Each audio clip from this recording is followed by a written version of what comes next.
Welcome back to AFTV. My name is Harvey, and today I'm joined by a very special guest. It's Piers Morgan. So thank you, Piers, for joining me today. My pleasure, Harvey. When Arsenal TV come calling, the answer is always yes. Well, for those that don't already know who you are, I'm just going to give a brief introduction. Exactly. Mate, they all know who I am. Don't worry about it. That's what I thought. Well, don't bother introducing me. They all know who I am. Journalist, writer. If you don't know who I am, see a doctor. TV personality who's interviewed the likes of Cristiano Ronaldo, Donald Trump, Caitlyn Jenner. Are you here with me? It's all been downhill. Well, thank you very much. I mean, we'll see about that. Well, you're a huge Arsenal fan, and you're very vocal about your love for the Gunners. So let's talk about Arsenal. To start off, I want to know, what's your favourite memory as an Arsenal fan? It's a good question. There have been so many. I actually think it was when we won the league up at Old Trafford with Sylvain Wiltord's goal. I was there. And because we were the two best teams arguably in Europe at the time, but certainly in the country, and there'd been such intense rivalry for quite a few years between Wenger and Ferguson, these great sides. And the fact we went up and rolled them over in their own backyard to win the league, that was, I think, when I think back over the last 30 years, certainly, that would be it. Although I remember my first game, which actually was against Man United, and I was about 6 or 7. My dad took me. I don't think you ever quite get over the excitement. I still can't. You know, walking into Highbury for the first time. And I remember taking my 3 sons, who were all Arsenal fans, on the same journey to Highbury. And, I miss Highbury. We used to win things at Highbury. You were Wenger out for a while. And, 8 years. Now we've got Unai Emery. Yeah, I'm Emery out too. Have we gone I forward basically spent the last 10 years saying, get out to our manager. Wenger went on 8 years, 9 years too long. And I took no pleasure in that campaign.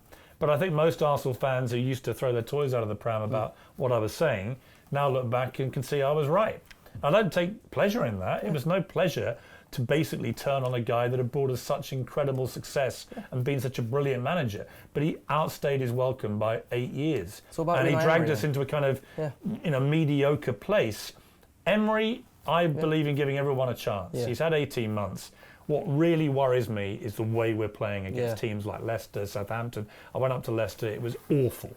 The Southampton game, awful. And I just think that there seems to be a disconnect now between Emery and his team, Emery and the fans, and it just can't go on. And I just, unfortunately, he's not the right guy. So Pochettino's been sacked by Tottenham. They've appointed Mourinho. Would you have wanted Mourinho or Pochettino? I'd have taken Mourinho in a heartbeat. What about Pochettino now he's available? I'd take Pochettino, but I don't think he'll come. Because of his allegiance to Tottenham. I mean, I'd love to think he would. Or is there somebody else you prefer? Obviously, there's Nuno from Wolves. Well, I wanted Klopp when Arsenal fans told me I was an idiot because Klopp nearly got Dortmund relegated in his last season. I thought, why do you want to lose? I went, because he won the Bundesliga twice. But no, Arsenal fans knew best. Well, we've seen what's happened with him now. I wanted Guardiola. He went to Man City. I think we could have had Ancelotti 3 years ago. I would still take Ancelotti now. Brendan Rodgers has really impressed me at Leicester. I thought the way they played when I went to watch them was absolutely fantastic. In fact, I'd take him and I'd take Jamie Vardy, who I think we should have signed 3 years ago. But we've got to be realistic. The really top ones at the moment probably aren't going to leave their positions. No, I don't think they would. But Brendan Rodgers could possibly be removed from Leicester. But it will take a lot because Leicester at the moment are a better team than us. Exactly. So obviously we've got VAR in the Premier League this season. Do you think it's killing the game? VAR sucks. Yeah, I thought you were going to say that. Absolutely sucks. And I actually think we should just get rid of it because the problem with VAR is it's so precise that you're now having people's nipples being used as an offside category. And it's ridiculous.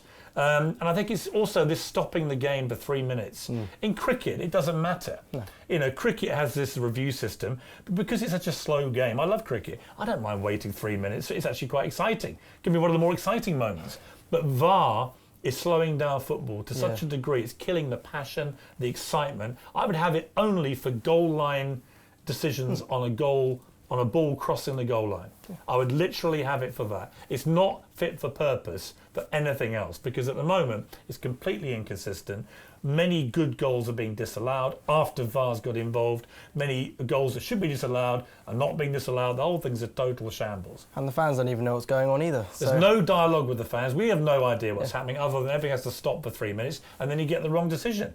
It's utterly ridiculous. So you recently tweeted about the North London derby, the women's team, and there was an attendance of about, 38,000? Amazing. So what does the future of women's football look like? It's very rosy and very exciting, and I think that it's great. I've always said that with the women's game, the moment they start getting that kind of attendance for the big games, and the England women's team got 90,000 the other day for a game, absolutely incredible. That's great for the sport because that means there'll be a lot more money invested. The quality of the women's game will then improve because they have much more money to invest in resources and training and academies and so on.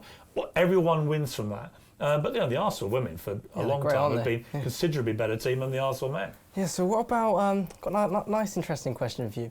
About I'm a Celebrity. Obviously, Ian Wright is in the jungle at the moment. We love Ian Wright. You can't not love Ian Wright. Love Wrighty.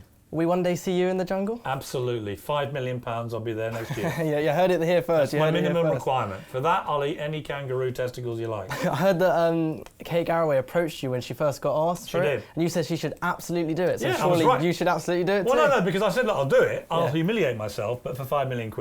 That's my fee. All right, well, there you go. You've heard the fee here. So you were a manager alongside Harry Redknapp at Soccer Aid. And a winning manager. Exactly. I'm going to say you're a very competitive person, I assume. So I'm sure you were pleased to win. Very well. What was the whole experience like? Amazing. Soccer Aid is incredible. I mean, we raised nearly £10 million in one game of football. Yeah, it's crazy. So Robbie Williams, who started it, deserves a lot of credit, all for UNICEF. It was such a cool thing to be in the dugout at Chelsea. It's like 45,000 people, whatever it was. And we're sitting there. There's Eric Cantona. There's Robert Piers. There's all these gods all around us. And me and Harry in the dugout. And Harry kept saying every 10 minutes, "Get out there and wind everybody up." So I get out and go and wind up Sam Allardyce. And I was allowed to give the team talk. And I stood in the dressing room and Harry said, "Go on, rev them up before the game." I look out. There's Didier Drogba. There's Usain Bolt. There's Robert Pires. There's Roberto Carlos. Right? It's insane. There's Eric Cantona. And there's me reading genuinely a Churchill's quote, which I had seen on the Churchill war rooms the day before when I'd interviewed President Trump when he was over, and I read them a Churchillian quote to get them going. And they all... Well, it worked, didn't it? Well, there's a great clip where they hear me do it in total silence, and then they all start cheering. And we won 3-2, so I mean, Well, there you go. Maybe next Arsenal manager, potentially? You know what? I couldn't do any worse. Well. What about Unai Emery letting the Arsenal players actually decide their captain? Ridiculous. And Granit Xhaka was obviously stripped off his captaincy after what happened in the Palace game. It's ridiculous. The whole point of being a manager is that you appoint a captain, a leader. And we've had two great captains in my modern era of supporting Arsenal, Tony Adams and Patrick Vieira. And since Vieira left in 2005, we've not replaced him. In fact, 4 of the last 5 captains were not good enough to maintain a regular place in the first team. Vermaelen, Arteta, Mertesacker. I mean, even Koscielny was injured and then went walkabout when he was club captain from a tour, which is ridiculous. And now with Xhaka, again, he's not good enough to command a first-team place. Arsenal fans know that. And then when you see what happens when he has another bad game, we lose a 2-goal lead, he's subbed at 60 minutes and starts to walk off like a tortoise. And the whole crowd are going, "Get off, we've got to get on with the game." And he starts sulking like a brat. And then he turns on the fans and tells us all to F off. It's like, no, mate, you F off. That's not what an Arsenal captain does. That's not leadership. So I blame Emery for making the wrong guy captain and for actually, in that moment, not saying goodbye. So Aubameyang's now our captain. Are you happy with that? Love Aubameyang. So obviously, Aubameyang is probably the one shining light in the last 2 years. Let's hope so. I absolutely love the guy. He's a goal-scoring machine. He's had one of the best records of getting to 50 goals that we've ever had at Arsenal in our entire existence. He's a smiley, happy, goal-scoring assassin. He doesn't complain. He gets on with it and does his job. He's a proper leader to me. My worry is, why would he stay? If we carry on playing like this, if you're Aubameyang and you're 30 years old, why are you not going to walk to Barcelona if they come in big in January or the summer? And this is the worry for Arsenal. If we don't act now and get in a big dog manager, we're going to lose Aubameyang and Lacazette, and we'll have to replace them with 2 new strikers. Then we're going to really be in trouble. Yeah, then we could be in a relegation battle. Well, let's hope not. People think this can't happen. This can happen. It can happen. Go and ask Leeds fans. Yeah, that's true. That's very true. I really enjoyed your interview with Cristiano Ronaldo. Yeah. And I thought it was absolutely fantastic. And I've got to be honest with you, I absolutely love Cristiano Ronaldo. Yeah, I mean, who can't? I do. You're brilliant. But why do you think he's better than Messi? I just have thought about this for a long time. I mean, they're both incredible players. I actually think they're the 2 greatest that have ever played the game. Because other players have been great for short periods of time. Maradona, Ronaldinho, the first Ronaldo and so on. But not for 16, 17 years like these guys. And unlike Pelé, who scored a lot of his goals in Brazil, in club football in Brazil, these guys have done it at the biggest clubs in the world. And I think Ronaldo, unlike Messi, who's always been at Barcelona, Ronaldo's done it on 3 continents now. And he has, in terms of international football, a far greater record than Messi. So, look, you're comparing two geniuses. But what I like about Ronaldo is I think he just is utterly relentless in his self-drive, his self-determination. And if you ask me on a wet Wednesday at Stoke, the classic question, and we were losing 1-0, who would I put my money on a cold, wet, miserable day to score 2 goals to win us the Premier League? If we were in that position, it would be Ronaldo, not Messi. I think that he's an all-weather, all-courses striker, the like of which we've never seen. So you asked him what he wants to be remembered as when he dies, and he said the number 1. I want to ask you, you've achieved a lot in journalism and in TV, so what do you want to be remembered as? Number 1. Number 1? Well, I'm the most followed journalist That's true. in the world on Twitter, nearly 7 million followers. So, you know, Ronaldo's the most followed star on Instagram. I'm the most followed journalist on Twitter. Case closed. Number 1. Number 1. Okay, well. And also my pinned tweet is Ronaldo. Yeah, he's saying you have pointing out that you have great abdominals, Piers. Great abdominals. And I'm very glad that somebody like Ronaldo, who has good abdominals, but not necessarily great, so he's not up to your standard, has recognised that there is somebody out there with greater abdominals. Oh, perfect. So obviously you say he's the best football player ever. What the greatest Arsenal player ever? Dennis Bergkamp. And it's a very tight one because Bergkamp and Thierry Henry, it's like choosing your favourite child. Yeah. And Thierry gets very upset when I say Bergkamp. But Thierry said to me, Dennis is the best player he's ever played with at Arsenal. I bet Dennis said the same thing. Dennis said the same thing about Thierry. There you go. I think, you could choose either. They're both magnificent. But for me, Bergkamp was when I first started really following Arsenal every game and very passionately. I went through the doldrums a little bit. Then we had the George Graham years, which were really successful, actually. And then Bergkamp came and just changed Arsenal. We signed him for £7.5 million. I broke the story, actually, as a News of the World scoop. Freddie Bergkamp, our football writer, broke the story. He said to me, I've got some good news for you. Bergkamp. I went, Bergkamp? And it was actually Bruce Rioch who signed him, which people forget. Incredible. It was the only good thing he ever did as manager. But what a thing he did. And Bergkamp, to me, was the god of Arsenal for 11, 12 years, and one of the all-time great players. Very closely followed by Thierry. Got to give a mention to Wrighty, because I love Wrighty. Yeah. He'd be up there too. And, then you've got to look at Vieira and Tony Adams as the rocks, the captains, the leaders, the generals that, my God, we wish we had now. Do you reckon that any of the current players in the Arsenal squad can come anywhere near to players like the Invincibles? Well, the question I always ask is which of the current squad in the last 10 years would get into any of Wenger's title-winning teams, the 3 teams, of which you could argue the 98 team, 97, 98 team was the best, actually. A lot of the United players of that era, like Paul Scholes told me he thought the 97, 98 Arsenal team was the best of the 3 that Wenger won the title with. But any one of those teams, including the Invincibles, if you look at the squad today, or the squad over the last 10 years, and genuinely try and put any of them into those sides, it's almost impossible. Yeah. Aubameyang, possibly, but you're talking about the first time we won the league under Wenger. Nicolas Anelka was absolutely on fire. Went from a £500,000 signing to a £22 million transfer to Real Madrid. We had Ian Wright there. We had Bergkamp. Then we had Bergkamp and Henry. Really, are we going to ditch them even for someone as good as Aubameyang? I don't think so.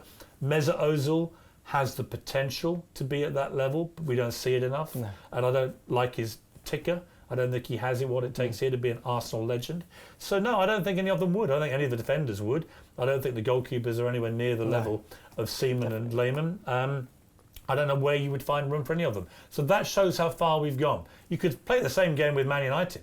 I don't think any of this United team would get anywhere near the Man United title-winning teams of that period either. So it's we've both fallen a very long way. The best teams in England now are Liverpool and Man City, and we're way behind them. Yeah, I agree.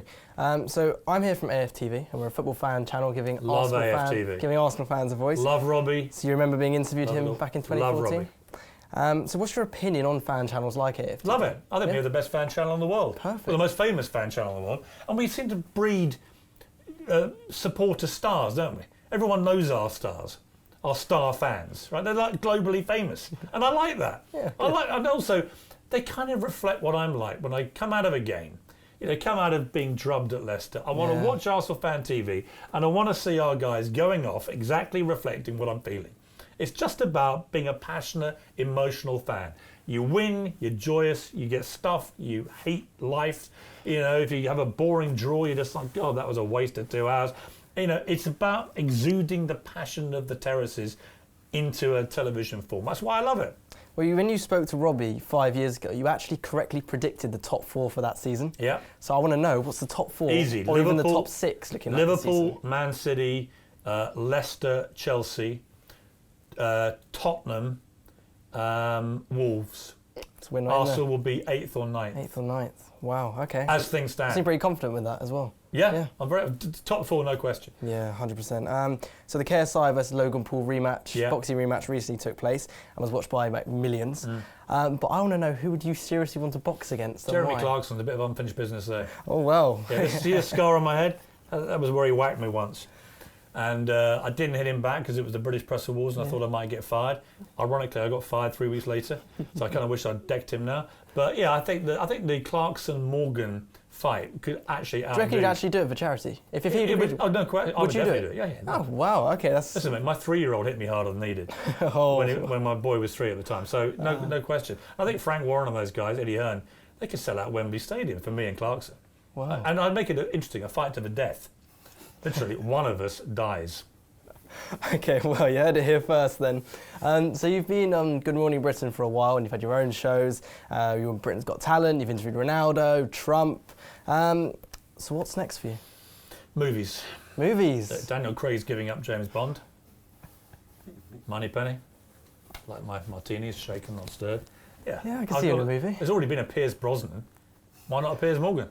So yeah, Bond. Oh, wow, okay. You've got to aim high. I've got a little postcard on my desk that my grandmother gave. My mother gave me, I think. And it was a hippopotamus flying with a flock of seagulls. And the headline, Ambition Knows No Bounds.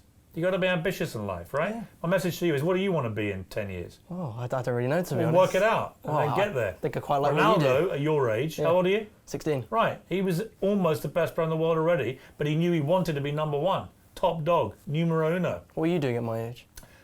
What age? 16? 16, yeah. I was just about to become a trainee journalist. Okay. So I was doing my O-levels, as they were then, and I was about to go off. About a year and a half later, I joined Surrey and South London newspaper group. But I had in my head an idea I wanted to be a national newspaper journalist stroke editor if I could get there. That was my burning ambition. And the thing about being at your age, you've got to work out what it is you're good at, and then go for it. You seem quite good at this, Lark. Oh, I appreciate that. Maybe you should replace me on Good Morning Britain in a couple of years. If you're hiring, I'm available. So I just want to know, are there any final words you want to say to our viewers about Arsenal or about football in general? I think what I would say is I think the Wenger years, I was very vocal through that period, and some people got a bit upset by it. It was only because I care about the club more than I care about any individual manager or player. Yeah. Doesn't matter who they are. No one's bigger than the club. And I could see that Wenger was going nowhere. So my passion may have overflowed a few times about that and may have upset some of the Arsenal fans. But ultimately, we the fans are more important than anything else. Yeah. And we've got to stick together, I think. And I think now we've come through that torturous Wenger period. I think we're all pretty united about Unai Emery. Everyone pretty well agrees he's just not the right guy. And I think that, let's remember, without the fans, there's nothing. There's nothing. We pay the highest ticket prices in Europe. We're entitled to demand more than no Premier League trophy in 15 years, 1 Champions League final. It's not wrong to demand more. And I think that, I love Arsenal fans.